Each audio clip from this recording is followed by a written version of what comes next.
Saludamos a quienes nos acompañan en las distintas plataformas en el programa Campo Seguro y sus voces, que busca dar a conocer el desarrollo y lo que hace Campo Seguro y también promover y proteger las tradiciones del sur de Chile.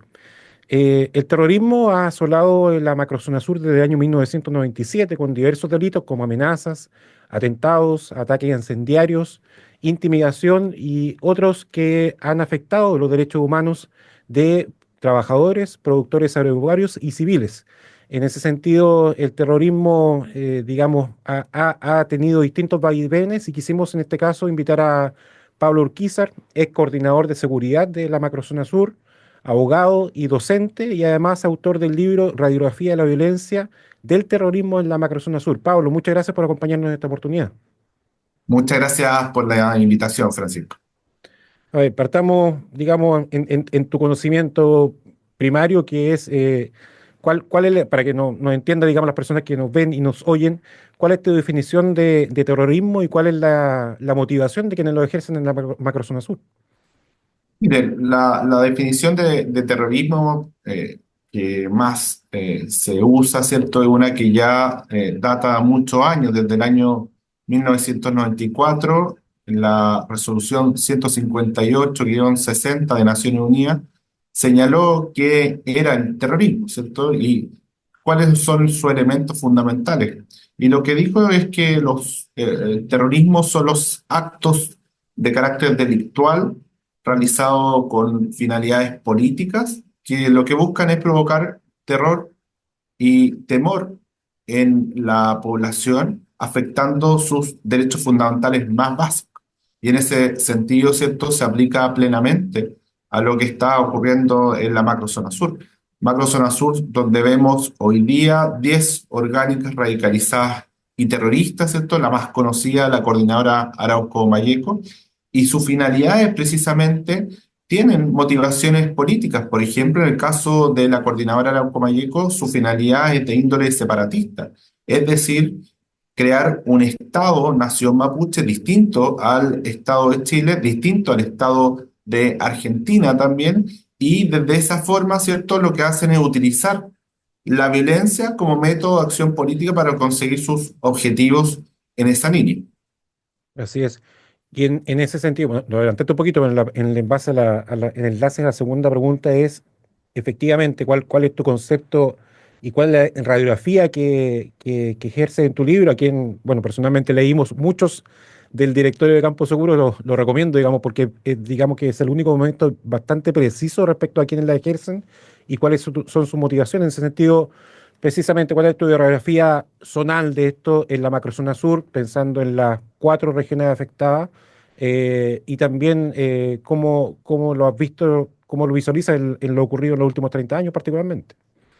Claro, a ver, hace el domingo pasado se cumplieron 27 años del primer atentado en la macrozona sur que se materializó en Lumaco Así el es. 1 de diciembre del año 1997 con un atentado a 3 camiones de la Forestal Arauco y desde ahí una espiral de violencia que tuvo su pic el año 2021 propiamente tal. Si uno analiza desde el punto de vista de la cifra objetiva de Carabineros de Chile, entre el año 2014 y el año 2022 se materializaron 7.067 hechos de violencia, 1.192 personas lesionadas, 47 personas fallecidas, 3.907 bienes destruidos, entre los cuales hay iglesias, escuelas, hay maquinaria, hay inmuebles, hay hogares y también, por supuesto, hay vehículos y camiones. Y también desde esa perspectiva lo que nosotros vemos es que hay una afectación grave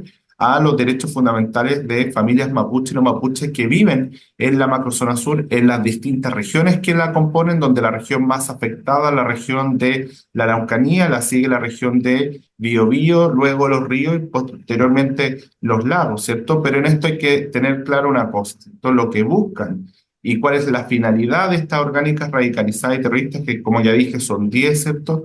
Es precisamente el control territorial. ¿Y el control territorial para qué? Para tener lo que se denomina la soberanía territorial, ¿cierto? Es decir, que en esos espacios donde ejercen ese control, el Estado de Derecho no existe. Y por lo tanto, quien impere sea las dictaduras, ¿cierto? Del terrorismo, del narcotráfico y el crimen organizado, donde quienes son los más afectados, ¿cierto? Son las personas que viven ahí en esos sectores y por lo tanto ven vulnerados permanentemente sus derechos fundamentales. Mm.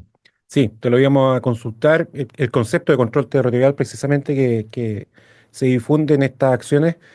Pero, ¿qué es lo que va más allá de eso? Lo mencionaste un poco, el tráfico de droga u otros delitos, porque hasta hace 5 años todos, ciudadanos, estábamos convencidos que esta solamente era una causa indígena de derecho reivindicatorio, pero hay otros delitos y a nosotros nos llama la atención, por ejemplo, la cantidad de casos de abigeato o robo de madera que existen en esas regiones versus las que tenemos más paz, entre comillas. Entonces, ¿cuáles son los objetivos detrás de ese control territorial, Pablo, si pudieras comentarlo?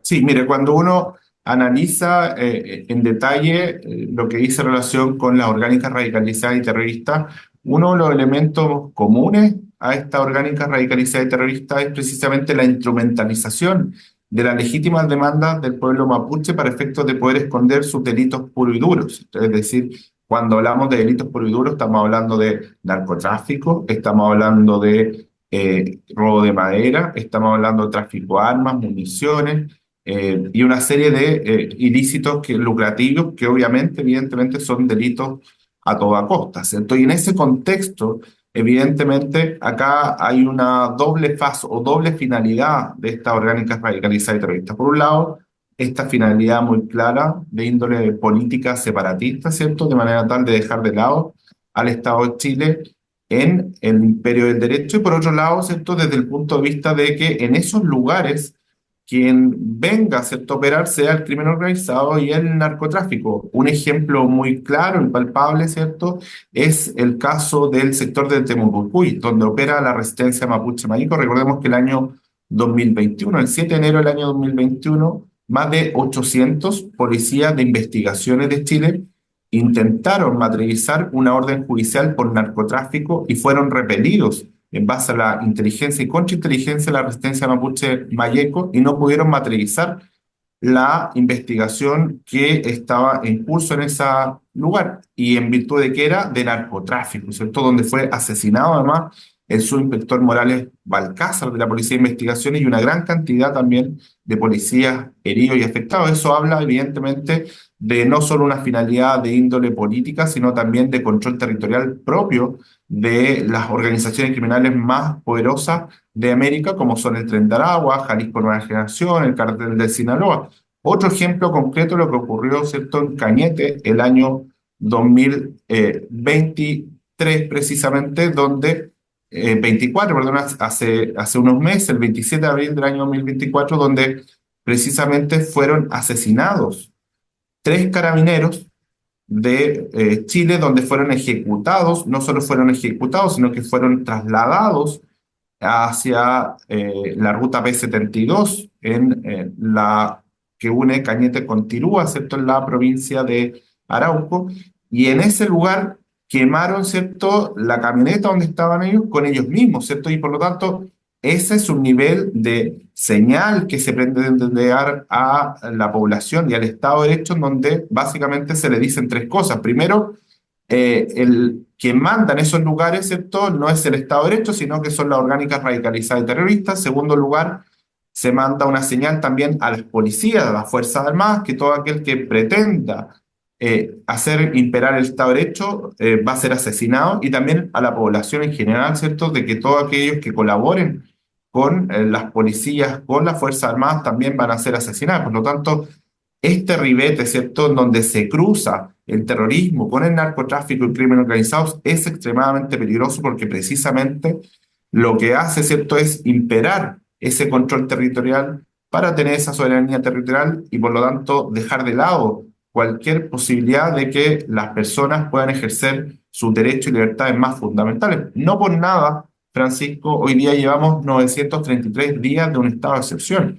Van más de 51 renovaciones precisamente en la macrozona sur, en específico las dos provincias de Malleco y Cautín en la Araucanía y también la provincia de Biobío y también la provincia de Arauco en la región del Biobío. Y en ese contexto hay un problema ya no solo de seguridad pública, sino que hay un problema de seguridad nacional, es decir, es la soberanía la que se ve afectada, ¿cierto?, desde el punto de vista de la orgánica radicalizada y terrorista, y por lo tanto es el Estado, con todas las herramientas que tiene, el que tiene que ponerse a disposición para efectos de dar lo más básico que solicitan las personas, que es poder vivir en paz y en tranquilidad.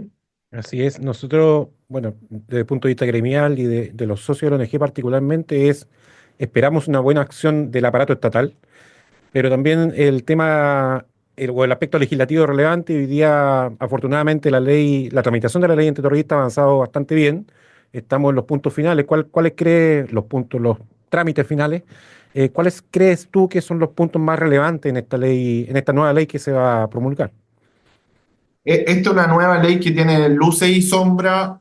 Yo creo que va a salir prontamente, ¿cierto? Si no en el mes de diciembre, va a salir sí o sí en el mes de enero, ¿cierto? Porque ya está en su trámite final. Se aprobó esta semana en la comisión mixta del Congreso Nacional y por lo tanto va a pasar a las salas para su aprobación final. Y uno diría, bueno, ¿cuáles son las luces que tiene esta ley? Bueno, esta es una ley que básicamente tiene un foco no solo persecutorio, porque históricamente nosotros cuando hablamos de terrorismo estamos hablando, ¿cierto?, de cuando ocurrió el atentado y cómo perseguimos a quienes materializaron ese atentado. Pero la verdad es que antes que el atentado nosotros tenemos que ver cómo prevenimos el atentado, ¿cierto? Y una de las ideas más importantes de esta ley es que se establece la necesidad y la obligación de elaborar una estrategia integral contra el terrorismo, que aborde, ¿cierto?, el terrorismo desde los distintos aristas, ¿cierto?, desde la perspectiva de la prevención, de la protección, de la persecución y también, por cierto, desde la perspectiva de la reparación, es decir, no solo desde el punto de vista de la persecución. Eso me parece basal porque nosotros nos acostumbramos, ¿cierto?, a pedir que se detengan a los terroristas, pero antes que pedir que se detengan a los terroristas, lo que nosotros tenemos que pedir es que no se produzcan precisamente esos atentados y la estrategia es lo más fundamental para estos efectos. En segundo lugar,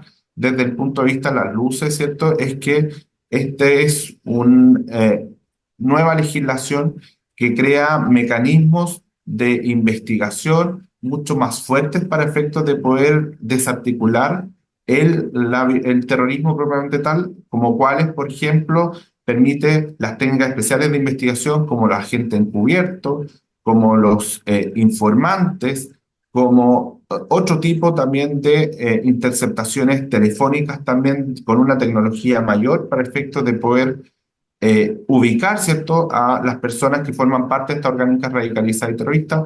También desde el punto de vista del tipo penal, se incorporan delitos que antes no estaban en la ley actual y por lo tanto se moderniza desde esa perspectiva, se pone el foco ya no solo desde la perspectiva de el terrorista individual, sino también del terrorista desde la perspectiva organizativa, es decir, con un foco en la organización, porque no sacamos nada con perseguir a una persona si es que sigue la organización.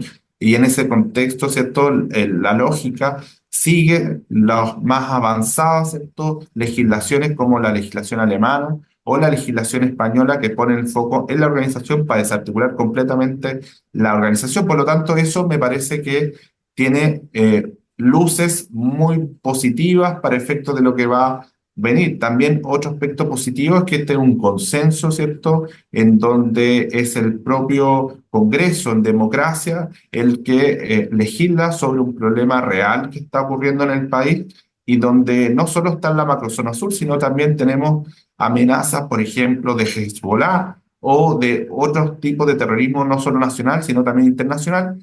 Y en ese contexto me parece que es positivo también ese acuerdo político sobre esta realidad, ¿cierto? ¿Cuáles son los aspectos que a mi juicio todavía faltan? ¿Cierto? A mi juicio todavía, y va a faltar porque ya se va a legislar propiamente tal, y es que una de las finalidades propiamente tal sobre las cuales se pueden cometer delitos terroristas es la finalidad de provocar grave afectación a la paz social o al orden público. Esa finalidad es una finalidad que está hoy día constatada, por ejemplo, en la legislación española propiamente tal. Recordemos nosotros que España fue tremendamente exitoso en el combate al terrorismo, estuvo el terrorismo de la ETA, con un corte nacionalista muy parecido también, a el de la macrozona sur entre 1958 y el año 2018, y obviamente la regulación antiterrorista fue fundamental, y una de las ideas o las finalidades es precisamente cuándo va a ser un atentado terrorista. Bueno, cuando se provoca una grave alteración a la paz social.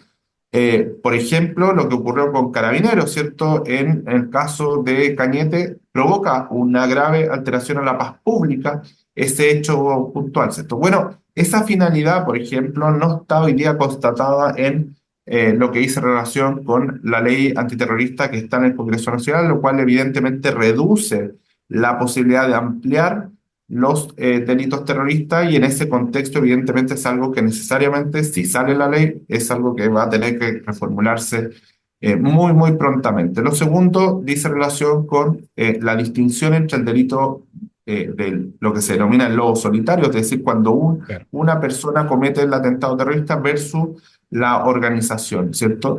¿Qué es lo que hay que hacer sin lugar a duda? Homologar los delitos, porque el delito que comete uno o el delito que comete la organización, si se produce con finalidades, ¿cierto?, de las cuales está establecida la regulación, y además produce ese temor, ese terror, ¿cierto?, que es propio del terrorismo, bueno, tienen que ser castigados de la misma forma en el contexto, ¿cierto?, de la ley antiterrorista. Y eso, homologación, me parece que es muy importante también en esta afectación. Y un tercer elemento también que es muy común en la macrozona sur es que las orgánicas radicalizadas terroristas, dentro de sus objetivos también políticos, cuando materializan su estrategia político-militar, es precisamente, por ejemplo, provocar incendios. Y esos incendios forestales, ¿cierto?, que se provocan con una finalidad específica de corte política para provocar temor y terror en la población. Bueno, la intencionalidad, por ejemplo, de un incendio forestal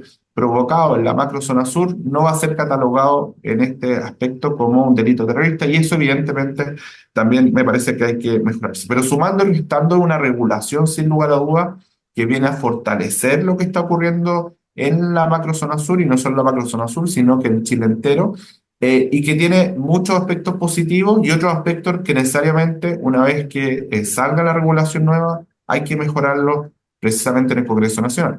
La gente se preguntará, bueno, ¿por qué no se salió todo como correspondía, ¿cierto?, desde el punto de vista de las máximas facultades, la máxima fortaleza de esta ley? Bueno, pero que evidentemente siempre hay que tener claro que esto es una discusión democrática donde se avanza lo que más se puede, pero que siempre van a existir diferencias, y esas diferencias, cuando no concurren las mayorías, lamentablemente no se ven reflejadas en la ley. Pero sumando y restando, digo, es una regulación que constituye un avance.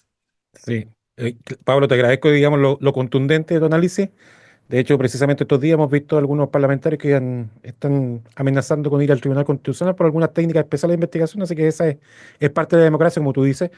Ya estamos pasado el tiempo, pero de todas maneras nos interesa hacerte una última pregunta, y también rescatando lo que tú mencionaste. Para nosotros, al menos, la calificación de delitos tipo, las técnicas especiales de investigación, la identificación de la asociación criminal para cometer actos terroristas, pero suma un aspecto muy relevante, que es la prevención, es decir, antes que tengamos víctimas de vidas humanas, de familias, de patrimonio y todo eso, bueno, es importante que el Estado también tome las prevenciones.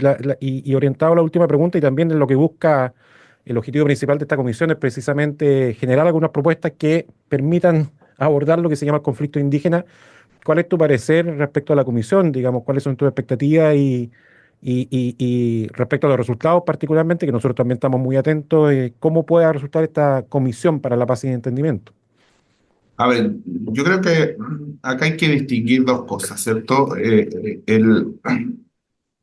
Todo lo que dice relación con la violencia y el terrorismo, que es lo que verdaderamente está afectando la paz y la tranquilidad en la macrozona sur, no tiene que ver con un problema de tierra. Tiene que ver con motivaciones que están al margen del Estado de Derecho, y que ningún Estado puede admitirla en ninguna circunstancia, como son el terrorismo, como son el narcotráfico, como son el crimen organizado, donde precisamente quien se impone ahí es la ley del más fuerte, y por lo tanto los derechos fundamentales de las personas quedan plenamente afectadas. Esa realidad esta comisión no la va a abordar, y no la aborda y por lo tanto no va a solucionar ese problema. Entonces, lo que se tiene por objeto es precisamente lo que dice relación con la problemática de tierra en específico, problemática de tierra que ustedes saben, ¿cierto? Se da entre el año 1884 y 1929 a propósito de la Comisión Radicadora de Tierras, donde se materializó lo que el Estado denominó los títulos de merced, potrero realengo, ¿cierto? O de comisario, en donde básicamente reconoció una deuda objetiva en relación a ciertas comunidades del pueblo mapuche que necesariamente, y esto también hay que decirlo, lo tiene que saldar, ¿cierto? Y esa realidad es una realidad que debía abordar la Comisión de Paz y Entendimiento. A mi juicio, lo que no hay que hacer y lo que sí se ha hecho es crear unas expectativas desmesuradas en relación a lo que verdaderamente puede hacer la comisión. La comisión es una comisión que necesariamente no va a abordar la problemática de la violencia y el terrorismo, por lo tanto, respecto de la paz propiamente tal y la tranquilidad de la macrozona sur, no es algo que vaya a solucionar. Segundo lugar, es una comisión que no puede extender el problema, es decir, no puede abocarse a situaciones que no tienen problemas hoy día, como por ejemplo ciertas demandas de orgánicas radicalizadas y terroristas vinculados a territorios que ellos denominan ancestrales, ¿cierto? Donde, por ejemplo, Temuco, por ejemplo, una serie de ciudades que son muy relevantes, ¿cierto? Hoy día son lo que ellos denominan territorios ancestrales, porque eso sería conflictuar más, ¿cierto? La situación que está en la macrozona sur. Y en tercer lugar, desde el punto de vista de la expectativa, ¿cierto? Sería una gran señal si es que más que avanzar mucho, ¿cierto? O crear, ¿cierto? Una situación de que se va a solucionar una problemática específica, sería darle seriedad, y esa seriedad significa avanzar a lo mejor no tanto, pero con lo que más se necesita en la macrozona sur, que es certeza jurídica, es decir, que las situaciones se vayan cerrando, se le vaya poniendo cierto fin a los problemas y que desde esa perspectiva se vaya posibilitando cerrar las situaciones y no solo cerrarlas, sino que además dar esa certeza jurídica para que se vaya provocando el desarrollo económico, social y cultural en esas circunstancias, ¿no? Claro. En ese contexto, insisto, creo que lo que no puede hacer la Comisión es crear expectativas que no va a satisfacer. Segundo lugar, que tiene que tener seriedad en las propuestas. Y tercer lugar, no solo seriedad, sino también desde el punto de vista de las propuestas mismas, ¿cierto? Tiene que tener los consensos necesarios para efectos de poder llevar a cabo. Pero a mi juicio, no hay que poner las expectativas de la Comisión de Paz y Entendimiento, sino más bien en el trabajo propio de la institucionalidad que hoy día existe, en donde necesariamente tiene que dar una respuesta a la principal causa que provoca, ¿cierto?, la inseguridad, el temor y el terror de las personas en la macrozona sur, y que eso determina o tiene como consecuencia la falta de desarrollo económico, social y cultural de las distintas regiones, que es la violencia, el terrorismo, el narcotráfico y el crimen organizado. Y en ese contexto, a mi juicio, el Estado de Derecho tiene que imperar. Toda la razón. Nosotros hemos participado, Pablo, en distintas instancias de diálogo en la comisión. Estamos muy expectantes de los resultados, pero tú mencionaste algo muy importante, que es que en la primera sesión ellos establecieron que cualquier acuerdo, digamos, presentado por parte de la comisión debe tener una unanimidad entre sus 8 miembros. Por lo tanto, también esperamos una señal de mesura al respecto. Pablo, te queremos agradecer tu gentileza, tu tiempo en compartir tu conocimiento y experiencia al respecto de un tema que es tan relevante en la zona sur. Nosotros, tú sabes, representamos los ámbitos agropecuarios y hemos tenido víctimas no de la crudeza de la Araucanía, debemos reconocer, solidarizamos con ello, pero sí en una señal de alerta, particularmente del año 2021, de hechos de bastante violencia en la zona. Así que, Pablo, nuevamente agradecimiento, éxito en tu labor académica y también en tu participación en distintas leyes que a todos nos interesan relevar. Que estén muy bien, gracias a todos. Gracias a quienes nos escuchan y nos ven en las plataformas, también agradecer. Vamos a ir con próximos capítulos de Campo Seguro y sin duda la idea es poder informar, culturizar y también, digamos, que se releve lo que estamos haciendo en pos de la protección de los derechos de productores agropecuarios y sus trabajadores. Muchas gracias.